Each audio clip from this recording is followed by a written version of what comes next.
If the power goes out tonight, by tomorrow afternoon, your freezer starts dying. By day 2, you're throwing steaks in the trash. And by day 3, you're standing in line at an empty grocery store with everyone else. Most people think water is the first thing they lose in a blackout. And the worst part? You probably have $300 to $500 worth of it sitting in your kitchen right now. But here's what almost nobody realizes. You don't need a generator. You don't need a $10,000 solar system. You need one small change in how you think about the problem. Stop thinking about, how do I power my house? Start asking, how little power does it actually take to keep food cold? Because the answer changes everything. Most people wildly overestimate how much electricity a freezer needs, and that mistake makes them either overspend or give up completely. But there's a design most people ignore, and it's the entire key. A typical upright freezer loses cold air every time you open the door. Cold air falls out. Warm air rushes in. Compressor works harder. But a chest freezer, cold air stays trapped inside like water in a bucket. That one physics detail makes it dramatically more efficient. A small 5 cubic foot chest freezer, big enough for about 175 pounds of food, can run on less than 1 kilowatt hour per day. That's a fraction of what most people assume, and that changes the math completely. Now here's where this becomes powerful. A half-empty freezer is weak. A full freezer is strong. Not because of the food, because of thermal mass.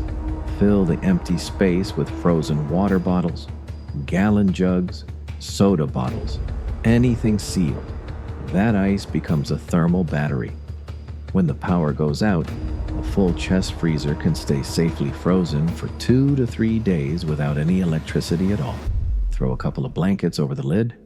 You might stretch that to 4 days before you've plugged in a single device.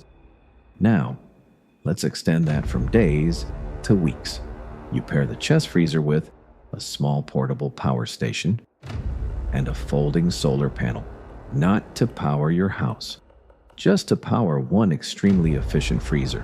A 200 watt-hours to 300 watt-hours power station can run a chest freezer for several hours at a time. And because compressors cycle on and off, you don't need constant power. Add even a modest solar panel, and suddenly you're replacing most, or all, of the energy the freezer uses each day. No fuel, no noise, no extension cords running outside, just silent, indoor, renewable backup. Total cost? Roughly $300 to $450 depending on panel size. Less than what many families lose in one outage. And if the weather turns bad, most power stations can recharge from your car. Run the engine for 30 miles nuts, top off the battery. Your car becomes your emergency generator. Not ideal, but layered systems are resilient systems. This isn't about hoarding frozen pizzas. It's about building a working food system. Protein-dense meats, frozen vegetables, butter, cheese, bread, and tortillas. Rotate them normally. Use what you store. Replace what you use. And beneath that freezer, keep shelf-stable backups.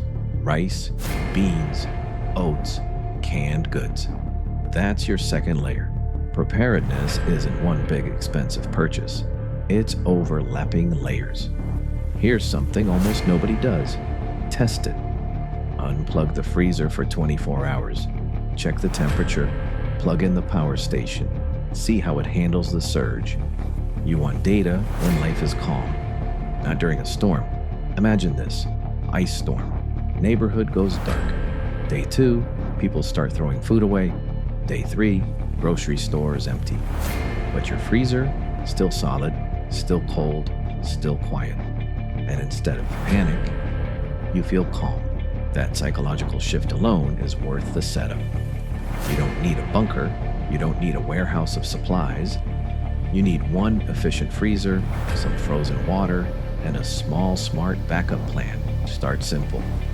Buy the chest freezer, fill it, use it, build from there. Because the goal isn't paranoia, it's peace of mind.